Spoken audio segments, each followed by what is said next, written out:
Hello, everybody. Welcome to the latest edition of Old Scribes. My partner Matt Aguilar in Chicago is with me as always. Matt, how you doing? All good. Weather's getting warmer. Everyone's happy around here. It's good. Good to know. Good to know. And our special guest, a real treat for us this evening or morning or whatever time you're viewing this, is a longtime friend of mine and a colleague. Works for the Hartford Current. The voice of sports in Connecticut, the one and only Dom Amore. Dom, how you doing, buddy? Good. It's a small state, but yeah, I guess I'm the voice. Tell me about it. I'm from New Mexico. We got a big state with no people, but There you go. that's the way it rolls. So, Dom, how's it going? Everything good in your Yeah, world?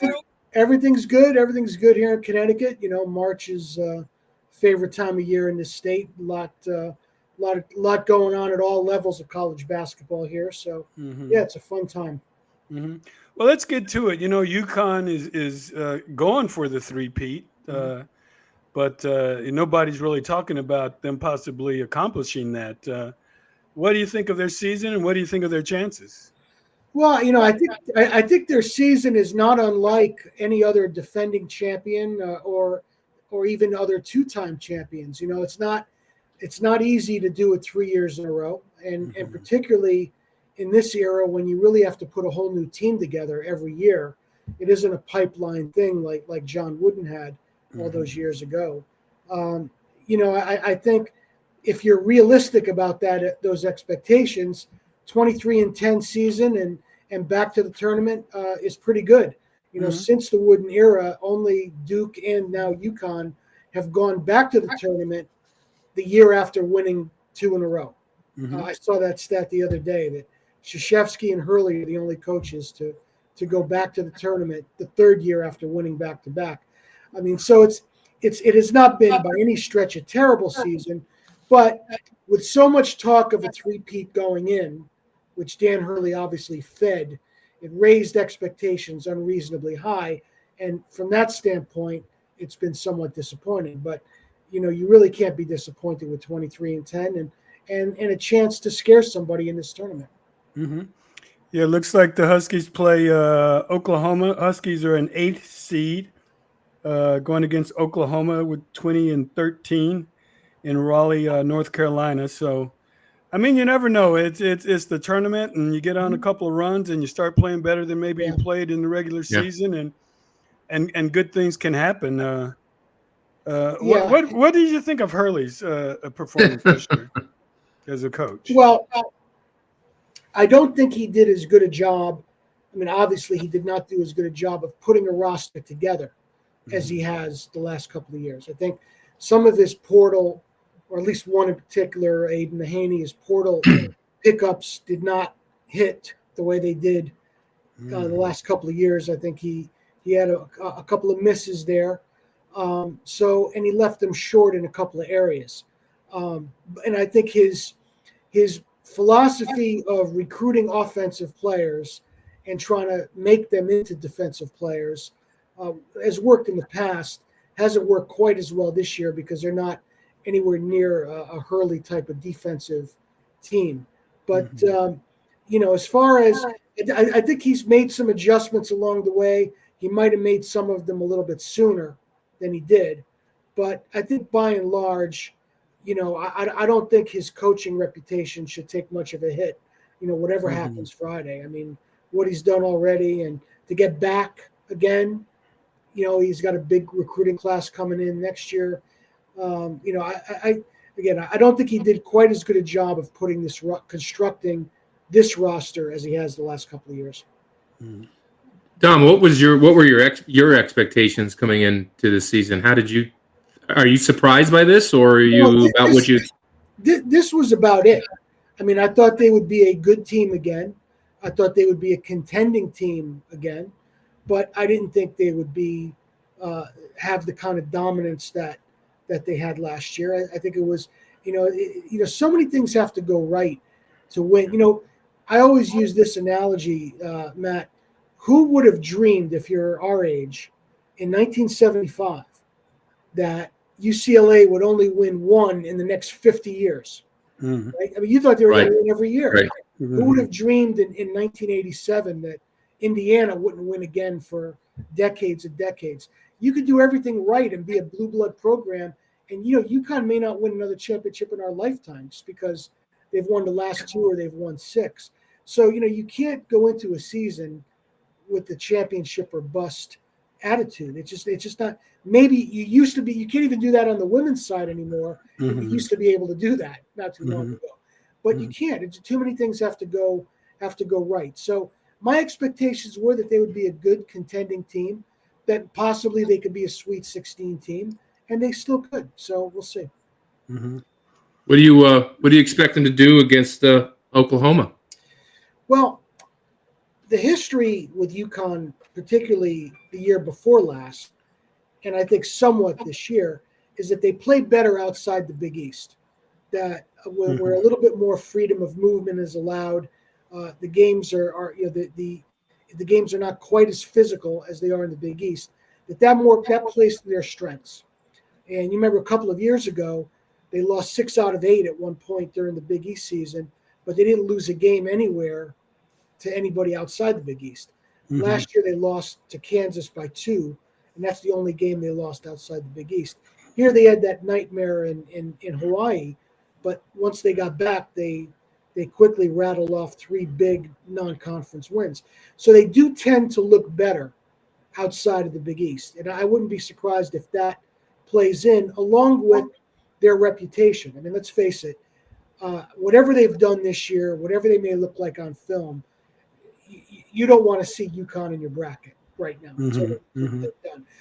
Like any championship team, no one's going to be certain that they're done until they're done.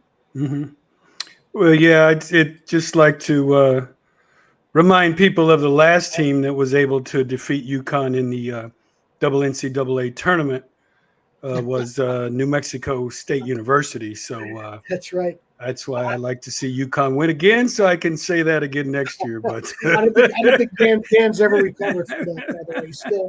Yeah, it's been kind of Are we sure that sure that happened, George? Yeah. I mean, we know it happened because that's the last good thing that happened to our program. Really, it happened. Been downhill ever since for us. Speaking of runs, me and George have the friendly rivalry. I'm a UTEP grad, and they won the last time they won a tournament game was one of their biggest wins ever in the tournament, which was Kansas in 1992. Okay. So it's such a game of runs, right? Even on and off the court. Of course. I mean, it's in this, you have a hot 3 shooting night. Anybody can beat anybody. A bunch of 3s go in. Yeah. That's how 16s beat 1s. Yeah. That's right. I wanted to touch on the girls too, the women's basketball tournament, and UConn very much in play this year, and I just wanted to get your thoughts on how the women's side of basketball has fared in the post Caitlin Clark era. I know there's not that one big fixture that we've always had to follow, but it seems to me a lot more parity and several emerging stars that are worth following. Yeah, they're certainly emerging stars. I mean, Paige Beckers, I think, was headed to be Caitlin Clark before she had all those knee injuries. But she's a different kind of player, though. She's not she's not a score first type player, but she's a very marketable, very charismatic player with a tremendous following. But she's also joined right now by Hannah Hidalgo at Notre Dame and certainly Juju Watkins at USC, and they're younger. And they're going to be in that role next year. So the game, I think, in terms of star power, I think the game is better than it's ever been. I think there are more. I mean, not that these stars are necessarily better than the stars of the past, the Maya Moores, the Diana Taurasi's, et cetera, going way back, the Lisa Leslie's, but they are more household names to a greater degree than ever before. Caitlin Clark's a big part of that. But in terms of parity, there's more parity than there's been, but it's still a long way from that men's tournament where you might have 30 or 40 teams and somebody could get hot. there's still a huge drop off between the top 7 or 8, and then after that, it would be hard. Notre Dame is a 3 seed, which is a little surprising. They slumped late in the season, but it would be hard to fathom anyone else other than a 1 or a 2 getting to the Final Four.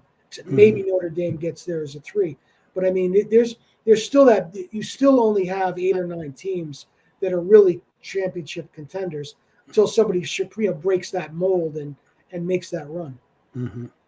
Yeah, I'll admit I was shocked last year when the women's final outdrew the men's final for the NCAA championships for the first time. Even with Caitlin Clark and all the attention that she had received with Angel Reese and whatnot, but to outdraw the men, I thought was going to be next to impossible. And like Jim Lampley said, it happened. And so here we go. I don't know if they can do that this year. I would be surprised again, but you really don't know. I don't think that's going to happen unless UConn and Paige Beckers does something that kind of captures the imagination, maybe in the Sweet 16, and then everybody's got to watch after that. But yeah, I mean, Caitlin Clark was a phenomenon. The women's game, the ratings, they've been trending upward pretty consistently, pretty steadily. But last year was like a quantum leap, and it would be only natural for that to have a little bit of a market correction on that this year. Getting back to the men's game real quick, Dan Hurley seems like a great coach to be covering. Just talk about that. I mean, he seems just fascinating, guy to be writing about. Yeah, he's a complex guy. He wears his heart on his sleeve. He's very honest about what he's thinking and what he's feeling. Somebody once said he was being interviewed in like a coach's panel, like a road show that they have, and somebody once whispered to me, it sounds like he's in therapy every answer that he gives, because he just lets it hang out. He just lets you know what he is. Sometimes that's to his detriment. Sometimes it's not taken the right way. As an example, a couple of weeks ago, I asked him after a game, if he thought his team was doing better at handling the press. Now, I meant the full court press, and he knew that. But just putting me on, kidding around, he said, no, I think the press has been, an a-hole to me all year. And then he kind of corrected himself and laughed, and I laughed. I thought it was a good one. But people actually picked that up and took it seriously, that he was ripping the press, and he wasn't, because he's become a guy that now anything he does just sounds like a bigger deal than he is. When he was on 60 Minutes, he said, I think half my team is in the portal or considering it or may even know where they're going. You know what? That's true of every team out there. And it was even true before there was a portal and on the NIL, because players who aren't playing are going to transfer. Nobody goes to college to sit on the bench.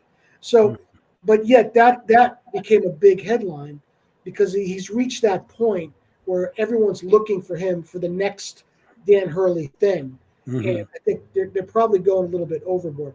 That said, he says and does a few things that he should not have done, but he knows it. He's embarrassed by it when it happens, and he admits as much.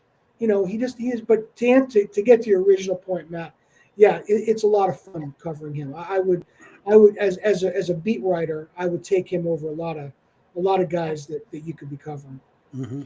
Seems like he's a little old school, he would have fit in well in previous eras in terms of, not so, speaking pointish, just kind of, he's a little more him. He would have fared very well in earlier eras in terms of his approach to coaching and running a program. And did I lose you? No, you're there. We see you. In terms of his approach, in terms of his approach, running a program, the way he operates, his style, that would work very well in any era. I think his brashness and his swagger and his kind of in-your-face thing, that's a 2020s thing. That fair or unfair, like it or not, that's every walk of life. Yeah. Crass has replaced class, right? Mhm. In every walk of life. Entertainment, politics, sports, even our business. Mhm. And so in that sense, he's the perfect coach for now. But he does have a lot of old school values. Mhm.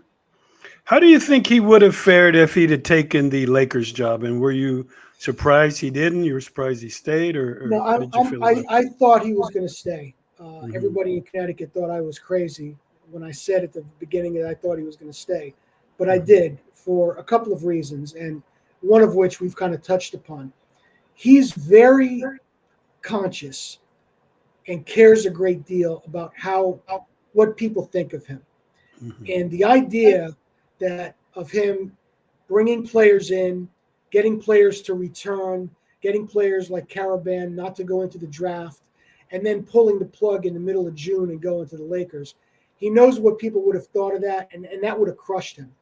So I thought for that, and I know it sounds crazy, but remember, he was making a lot of money at UConn to begin with. And I thought that, so I thought that was a factor. And I also thought he was, he would, he's smart enough to understand how he would have to change to coach in the NBA. Mhm. And he would try to change if he coached in the NBA. But I don't know if he could, and he probably could do it, but he wouldn't be happy. He would Mhm. not be happy coaching the way in the NBA. And I think he may have realized that and didn't mess with Happy. There were the other factors too. He didn't want to be on the West Coast. His wife didn't want to be on the West Coast. But I just think that given the timing of it, particularly, if it was right after the season, he might have gone. But I don't think that having gone that far down the track, middle of June, I don't think he would have been comfortable leaving the job at that point. So I wasn't surprised that he stayed. As far as coaching in the NBA, he's certainly a smart enough coach to do it. He would surround himself with the right people to do it. But he would have to change certain things. And I don't think he would be happy doing that, at least not at this point in his life. Maybe in his 60s, maybe he calms down a little bit. Maybe he could do it then. But I think he made the right choice. Mhm. Well, tell us about the tourney. Have you filled out your bracket yet? I haven't. I usually don't fill out a bracket because No. I just assume I'm too focused. And George, you were a beat guy for how many years? You get Mhm. so focused and immersed on the team you're covering, Yeah. especially in basketball. And there's 300 teams that it's kind of hard to. I would be guessing. Mhm. Anybody outside the Big East and maybe 3 or 4 other teams that I've seen, I would just be guessing. Yeah. But I do, again, from what I've seen, I think St. John's is going to go a long, long way in this tournament. Mhm. Well, speaking of UConn's March Madness success, I hear you've got a book coming out on I do. Jim Calhoun. Tell us I about do. that. Yeah. Jim Calhoun, who's 82 and still as sharp as ever and as sharp tongued as ever, Mhm. is wanted to do a book on his relationships with various players. Mm. He had read a book that a guy wrote who bought a pack of 80s baseball cards and opened it up and tracked down each of the players that he had the cards for and where they are now, what they're doing, etc. But he got the idea of picking 14 or 15 of his former players and just examining, how his relationship with them and how it's evolved and how it's continued beyond, his time coaching them. So it's a book about people. It's a book about relationships. His memoirs have been written, and as far as what happened on the court, that's all been written. But he wanted to do something like this, and I think it's going to be a really good book. It should be out shortly after the season. Should be for pre-sale anyway. It should be available in a big way in the fall, and it's called More Than a Game, and how the UConn culture was built, or how the UConn dynasty was built on a culture of caring, which is what he wanted to get across. So I'm looking forward to that coming out, and I think if you're a UConn fan, it's a must-read. If you're a college basketball fan, or just a fan of that coach-player relationship and how it works, that dynamic, I think you'll enjoy this when it comes out. Yeah, I think that would be fascinating because he's had some great players. Yeah. Uh, he had some great players in that program. And, to talk about, I'm always fascinated how coaches find a way to connect with a player. There's each player has a different personality. Yeah. They all have different buttons. Some people can take hard coaching, others can't, and how they figure that out and, proceed to try to utilize that knowledge to get the most out of a player is pretty fascinating. And I guess he would go into some of that in that book. Yeah, and he could still do it. I mean, he did it with me, writing it with him. Oh, wow. he was demanding of me. He's still so. No, he's a very interesting guy, a very effective handler of people, and he really cares. I mean, he really cares about people. And for him, it goes back to him losing his father when he was 15 suddenly, and the coaches at his high school and colleges and the people in his life who mentored and looked after him and helped him. And he's always been determined to try to pay that back, pay that forward throughout his life. And he still does it. I'm with him in his office at St. Joseph, the D3 college where he coached for a while when he came out of retirement. His phone's ringing every 5 minutes, talking to former players, people that he knew that he's trying to help. He's always making a phone call, trying to help somebody get a job, help somebody maybe get into a master's program somewhere. And this book, the people you would expect and hope to read about, Ray Allen, Rip Hamilton, Donnie Marshall, Kemba Walker, they're in this book. They're chapters in this book, but also people that he coached as a high school coach in the 50 years ago. The people that a guy that he coached at Northeastern, who became first African American to be president of a college in Massachusetts. Wow. Those are some of the people that he still stays in contact with all of these people. He's really a remarkable man. He has a remarkable will to live and not just survive, but live. He doesn't want to rest a minute, even at 82, and even when his doctors tell him to take it easy, he just can't do it. So no chance. I think that's going to come through in this book. He's and Dan Hurley, who wrote the foreword, and Mark Daignault, the Oklahoma City coach, who was a student manager with Jim Calhoun. Wow. Wrote the afterword, and it's really a fascinating look at his effect on people. Wow! Looking forward to that. How did the project start? How did you embark on it? Yeah, like I said, he picked up this book called The Wax Pack of this guy that had tracked down these 15 players, and it was just that was like, if you remember the baseball book, The Glory of Their Times, when Larry Ritter went around the country finding guys who played in the turn of the century and kind of recording their stories. That book was kind of like that. But he got the idea, not a Where Are They Now book, or not necessarily a reminiscence book, but he got the idea of segmenting it that way, of players that from all the different parts of his career who he coached and mentored. In his last stop at St. Joseph's, there's a kid from Connecticut who wanted to be a dentist, and they told him where he was going to prep school that they didn't think he should try something that wasn't as demanding, because they didn't think he could handle it. And he went to St. Joe's to play basketball. He was a marginal player, but Calhoun said, "Okay, you want to be a dentist? Well, we're going to figure out what you have to do and how to get you into dental school." And he's very close. Pretty soon he's going to be drilling and cleaning and filing away.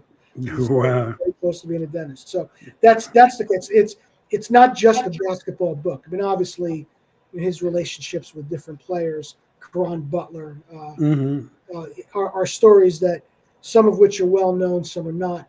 But there are also some players that are lesser known. But it's really a book about that coaching, mentoring dynamic and how it's affected different people who aren't necessarily. It's not just about sending people to the NBA, but sending people to whatever walk of life they want to be in. That's awesome. So did he call you up, just say, "Hey, Dom, I've got this idea. I want you to help me out"? Or How did that Yeah. Lee Montville turned him down. So go? no, I joined the beat, the Yukon beat, really for his last year. I only got to know him. I didn't get to cover him, so I didn't get him when being a Yukon beat writer meant him calling you up at 6:30 in the morning, blasting you for the last line of your notebook. Really what it was good for. But no, but we connected my last year on his last year. I went on to continue as the beat writer with Kevin Ollie and Dan Hurley. But I kind of covered his return out of retirement when he came to St. Joseph's. I wrote a lot about that. And we had a the kind of you've done books. I know we had the trust level that kind of relationship demands, requires, and yeah, he called me out of the blue. He said, "Can you come in? I want to talk to you." And he laid it out for me, and I said, I don't know in this day and age how much books are going to sell, what it's going to do, but let's do a good book. We're happy with it. Whoever buys it, buys it. And it's been a tremendous experience for me to work with him this closely on this project for this long. How long did it take you? Ended up taking about a year and a half. Pretty typical for a book, because I wanted to talk to all of the players that he wrote about and get their side of it, kind of mesh it with him. And one thing I feel good about is that I feel like I captured his voice. He has a unique way of speaking, and I think the book sounds like him, which is that's great. I had my contribution to it, and obviously there's the Dan and the Mark Dignault components, but I feel like we really captured his voice. Now you did a previous book too, as well, on the Yankees. Yeah. There are a few of them left in captivity. I did a book on the first 20 years of the Yankees, 1903 to 1923. So that came out in 1918. It's called Franchise on the Rise, still available wherever fine books are sold, and Amazon and wherever. But no, I wanted to do something about the period of the Yankees that George King didn't cover. So I knew I had to go back to 1903 to. Wow. George is laughing because we both know George King. Yeah, but, long-time writer. Yeah, but no, actually, but that was someone actually called me with the idea, and that's kind of right up my alley. So it was something I loved doing. So let me ask you, you did because I kind of did that with the Bite Fight. You kind of do your own work and your own research, and you put the chapters together, and you write your own words. But then you were talking about collaborating and trying to match, the other guy's voice and make it sound like him. I had to kind of do that in my next book with Aaron Hernandez's book, and with Jose Baez, because he was the attorney who represented Aaron, and so in writing that book, you're trying to capture his voice and make it sound like him. It's a little trickier, right? It's a different skill. And it's funny. Another mutual acquaintance of ours, Ian O'Connor, is writing a book with Dan Hurley, and he's done a series of unauthorized biographies, which is his research and him writing books and interviewing people, etc. And this was the first time he'd ever done a book as a collaborator with Dan Hurley. And he mentioned that it was a different skill to try to do that, something that he hadn't done before. But it's important to build muscles that you haven't used, and I think he's done that, and that's what I've tried to do here. I have a question for both of you, since you're both authors. How do you guys, given your schedules, especially as beat writers or whatever, how do you find the time to do these projects simultaneously? I mean, it seems like you'd be writing and interviewing all the time. That's the reason that I haven't done more because of that. But in 2021, I became the general columnist at the Current, so I have a little more flexibility in my schedule, and I was able to pull this off. But if I were retired, I probably could have put this year and a half. Probably could have cut 6 months off of it. It was having to work when I wasn't, around my commitments for the Current that slows the process down. But no, as a beat writer, it's a lot of beat writers might turn around a quickie book in the off season, but no, to do these, I mean it's a challenge. But what I kind of made at some point, when I retire, I'm going to want to maybe write books, and I figure I needed to get on the board, and I'm sure George, you probably had the similar experience when you were still in newspapers, that you wanted to get on the board at least once and get your name in that field. Right. Yeah. It's always kind of a bucket list for a writer to try to get, a book together. So, and like Dom said, you do it in your spare time when you can. And a lot of times, if you're really into the project, I think that's the main thing. You have to be really into the project. If exactly. your heart's not really in it or half into it, and you're writing it for the wrong reasons, then it becomes a chore. But if you really enjoy it and you're passionate about it, and you think it's important, then you always find the time and you actually enjoy it. And that was a conversation that Jim and I had at the very beginning. I told him, I was frank with him. I said, if you're going to do a book for money, don't do it. Not in 2025. Don't do it. If you're going to do a book because you think you're being forgotten or somehow eclipsed by what's going on at UConn now, don't do it, because that's not the case. People will be talking about Jim Calhoun 50 years after we're all gone. If you're going to do a book, do it because it's a story you want to tell. That, to me, that's the right reason to do it. And he agreed, and I agreed, and that's why I think this is going to be a really, really good book. But yeah, you're right, absolutely right. It's got to be what they would call today a passion project, right? That's what it's got to be if you're going to do a book. And so when I don't no longer have the full-time commitment at the current, I would do passion projects and not worry about how much they made. Yeah, I'm the same way. I mean, I'll admit I've probably started 3, 4, 5 books that I never finished because I got to chapters 1, 2, or 3 and got bored with my own work and and stopped. So the one thing about writing them, and when you write a column or even if you do a long form piece for a newspaper, it's maybe 2,000 words, 2,500 words. If you write 3,000 words, your editor wants to kill you. Right. Yep. And when you're writing a book and it's got to be 60,000 words, 80,000 words, you realize, I'm one of those guys that, my editors are always yelling at me for writing too long. And it's like, here you find yourself trying to measure it and say, oh, geez, I need 1,000 words. Yeah. So it's a different. You're using different muscles when you do this. Like psychologically, is it? I mean, like you said, I mean, we're so used to writing short, right? Right. 12, 18 inches is long, whatever. You know what I mean? 25 inches is long. How do you? I mean, to me, when I even think of like starting a project like that, it feels a little overwhelming because of all the information you had to put in it. It's like every writer wants to write long until the point that you have to write long, right? Well, the one thing, and I think a lot of book publishers like working with newspaper people because we meet deadlines. That's what we do, and we work quickly, and we tend to get it done. I mean, you can't slave over every. If you're the type of guy that sweats over every paragraph, or rather every comma, there comes a point where you just got to sit at your computer and type and then clean it up later.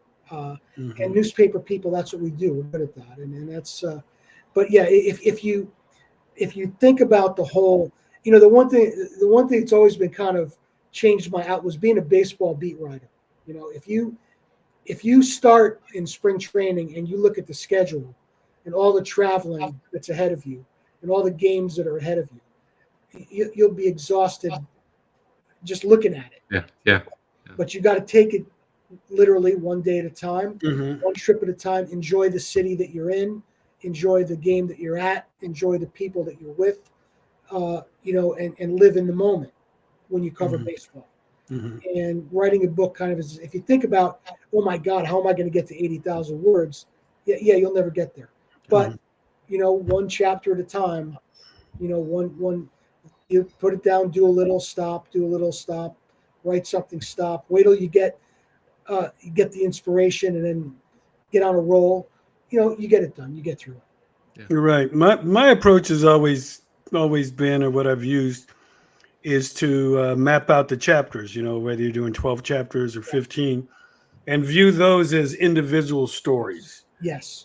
So I just focus on the chapter and make it a good story. It's a long form story. It's going to be 10, 12, 15 pages, but it's going to be about something in that chapter, and just make it like a story. And that way I try not to get overwhelmed that, I got 15 chapters, I'm going to fill it. I've got the blah, blah, blah.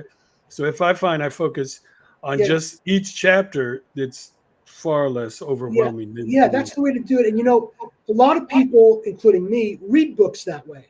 You'll go to a book and you say, what, I want to read about. I want to read about this today. So you may not read jump in the middle of the book, right? You just kind of skip. A lot of people read books that way. So yeah. So tell us, how did you get started in the sports writing business? What were your first? How did you get started? Yeah. Somebody was asking me this the other day, and this probably won't surprise you if you remember the days around John Giannone and Barry Mizell and people like that. How we're always quoting The Odd Couple because it was the rerun of Choice on Channel 11 in New York when we were growing up. And I was when I was eight years old, and the show started. The beginning of the show, the opening theme, where Oscar, Jack Klugman, he gets out of a cab and he throws the money in the passenger seat of the cab, just throws the money in, turns around, puffing his cigar, and walks away. And as an 8-year-old, I thought, boy, that's the coolest thing I've ever seen, man. I want to be like that. And I remember my first trip to Yankee Stadium, I would look up the press box and think, wow, these guys come to every game, and what a great job that would be. So I was fortunate that I knew what I wanted to do at a young age and worked toward it. And I found out I made sure I knew exactly what it was going to be about, so I wouldn't be disillusioned, exactly what it was going to require, so I was willing to do it. And, I started at the very bottom, started doing high school sports for a weekly paper in the southern part of Connecticut where I lived, and I worked for a couple of smaller dailies, and then I got a job at the Current covering high schools. And it's today kids get these jobs right out of college because they're looking to hire younger people and not pay them as much. But I had to really work from the ground up, high schools, small colleges, minor league baseball, until I got the Giants beat in 1992. And that's really. But I've been fortunate that I've been able to stay home where I grew up.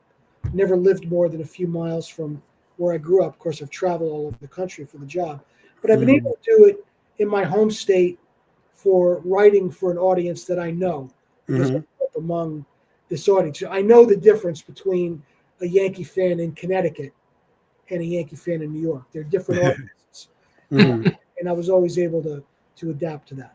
And then, of course, knowing what it was like to be around people who covered the Yankees or the Giants in New York, that helped me when I started covering UConn in Connecticut, because now that's a parallel there. That's pretty awesome. So what would you advise maybe a youngster today, college person who's interested in getting into the sports industry? What would be some of the advice you would give them? Well, it's the one thing that hasn't changed our industry is that there are still far more people who want to be in it than there are jobs. In our when we were coming up, it was tough to break in, but once you broke in, there were some opportunities to advance. Over the years, entire layers of jobs disappeared. Right now, the Current used to out of market teams or suburban papers used to cover the big city teams. Now they no longer do. And there used to be sports specific columnists. Those jobs have disappeared. Papers had multiple columnists. Now most have one, if that. So there aren't as many opportunities to advance. But it's a little easier, I think, to get that first opportunity to write, because everybody's looking for help that that's young and maybe doesn't command the big salary. The danger, though, for young people getting in today is you could get trapped in a direction where there isn't really any living. You could get bogged down, maybe doing a blog, or maybe doing a podcast, and there's nowhere to go from there. So you have to always be thinking, what's your next move going to be? Now that always would have been good advice, but you always have to be thinking, what's the next move? What's the next thing going to be where I can make a living doing this, and not just do it as a hobby? And another guy, again, I'm dropping names here, but Adrian Wojnarowski knew where the business was going, and he was a columnist at the Bergen Record. And I remember he told me what he was going to do. He was going to leave and go to Yahoo. And I said, "Are you crazy? How do you give up a columnist job to do that?" But he knew better than I did, where the business was going and what was going to be next. So that's going to be, that's the biggest thing for a young person. Aside from the obvious things, don't be afraid to fail, take chances, jump in, do it, get as much practical experience as you can, but always be looking for where there's a path to where you want to get, and don't get maybe locked into something that might not lead anywhere, just lead to a dead end. Yeah. Speaking of Woj, do you have any idea who was feeding him like the draft picks all those years? Do I have any idea? I mean, I would only guess as for someone like you who did, that he probably knew agents, obviously knew agents, but the people who work for the agents, right, or maybe assistant GMs or people who worked for, it probably wasn't the people at the top. It's always the people at that level below, or two levels below those tops in each of those offices. I think that's usually the secret of somebody who is a great beat reporter. Like you were, John. You were a great beat reporter. I looked up to you a great deal when I first started covering the Giants in 92, 93. And, you knew where to find those, those cracks and crevices, but you knew, where to go to. So, yeah, I think that's something we could talk about, developing sources and how to utilize them and get them to trust you. We could talk about that a long time. And that's another thing that's kind of disappearing, because I experienced this with some of our young writers. They went to college during the pandemic, and all they knew were Zoom calls. All they knew were in-group interviews, and of course nobody opens up the locker room anymore in college. All they knew was the podium, the press conference. And the first year that a couple of our people covered the NCAA tournament and the locker rooms were open, they were like they didn't even know what to do in the locker room. And I said, you don't have to face to face. What's that? You could go and talk to somebody, the assistant coach that you don't get a sniff of all year. Well, now you could go talk to him. Or the walk on that you couldn't talk to all year. Now go talk to him. You could do these things, and the way and open. And so now they can't wait for the postseason when locker rooms are open, because you could develop your own angle. So it's much tougher to do that beat writing thing that we did, George. It's very hard to do that today, because all the teams tell their own stories. They don't let beat writers in. It's much harder to do that, and a lot of the old time beat writers who retired or got out of it that you thought never would, because that ability to do that kind of got taken away and eroded by teams telling their own stories on their own platforms, trying to control the narrative all the time. Yeah, exactly. Yeah. And Dom, what about just dealing with anonymous sources?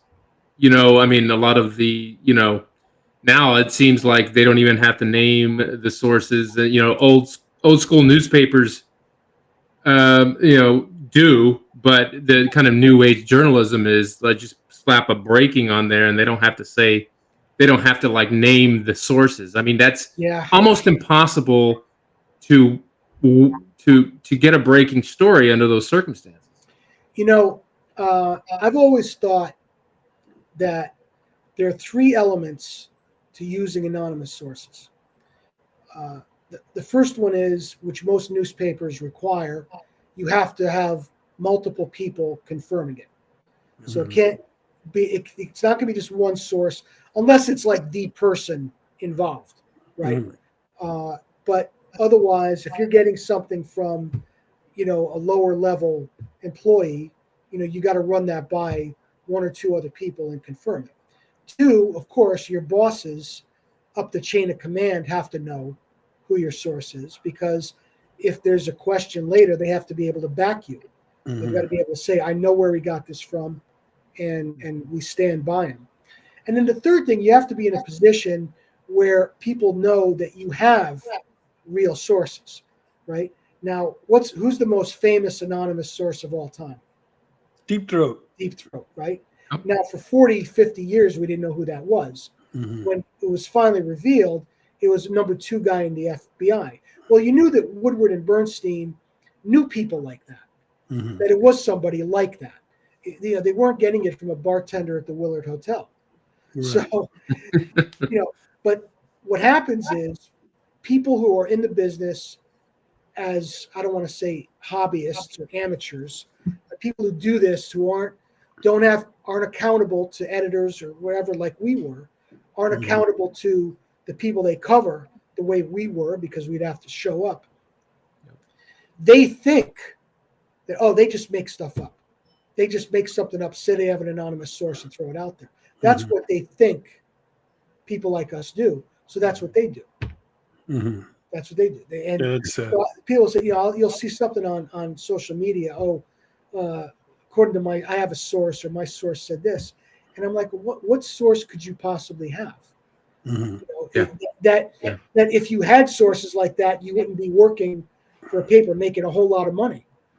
So, and of course, stuff does. Look, sometimes, fans of a college may know a donor, or they may know people like that, and the information could be accurate, but it's kind of a blind squirrel and an acorn kind of thing. But for people who did this at the level that we all did, there are rules that govern anonymous sources. You can't just make something up and say you have a source. If you have the credibility, if I write something that and I use an anonymous source, which I rarely do, but people know that I know everybody at UConn. I've been covering it full time for 12, 13 years. Same thing with the Yankees. People knew I was around the Yankees every day. So if I did use an anonymous source, it wasn't a hot dog vendor. So to me, you have to meet those 3 criteria to really use anonymous sources the way they're supposed to be used. And then, of course, you never give one up. You never, like even though I know we're kind of being somewhat joking, but even if I knew what anybody's sources were, I wouldn't say it, because we shouldn't be outing each other's sources. Right. That's to me, that's a very sacred thing, because if people don't trust you, that's your most important possession. If people don't trust you, you're dead. You're done. Yeah. So, Dom, give me the title of your book again as we wrap this up. Yeah, it's called More Than a Game: How the UConn Dynasty Was Built on a Culture of Caring. And again, it's by Woodhall Publishing, Connecticut firm that really is putting it out there with the love, because they're Connecticut folks. And they said we hope to have some available in the spring, with a larger release probably September or so, around the time of the new season. Awesome. Sounds great. Well, thanks for your time. Appreciate you coming on and sharing the knowledge. You got it, Joe. Anytime. All right. You've got more than I do to share, but I appreciate being on with you. Well, best of luck on the book, my man. Thank you, Dom. Good luck. Yep. Thank you.